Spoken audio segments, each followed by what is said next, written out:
In general, polls actually are not particularly good these days at predicting the outcomes of elections, but they can help you interpret the outcome of an election with a little bit more precision than the actual balloting itself. The poll really gives us a kind of a sharp-eyed view about kind of what voters were thinking about, and at the end of the day, it seemed to be pocketbook issues, the economy, the cost of health care, and kind of access to education and kind of support for their families.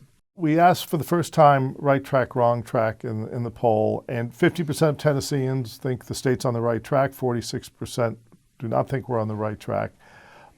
There's partisan differences, you might imagine. Republicans think the state's much more on the right track than Democrats, but notably there's a big gender divide. One thing that kind of is consistent with why there might be a gender divide both on the right track and wrong track, and then also the policies, you think about some of the particular policies and where we see divisions by gender in terms of issues about gun control, on issues about some of the abortion policies that are in the state. There's kind of the partisan laws that we have are kind of hitting, I think, on gender a little bit differently. One of the things that we've been seeing in the recent polls has been a decline in the public's approval of the state legislature, of the governor, even of our senators. That turned around in this most recent poll.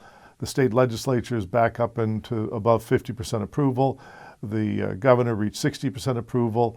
Both Senator Blackburn and Senator Hagerty's numbers are up as well. Coming after the election where a Republican state votes for the Republican President-elect Trump, I think it'll be interesting to see going forward kind of how support for the various Republicans in the state kind of translates into different policy, or how that shapes it across time with a Republican in the White House.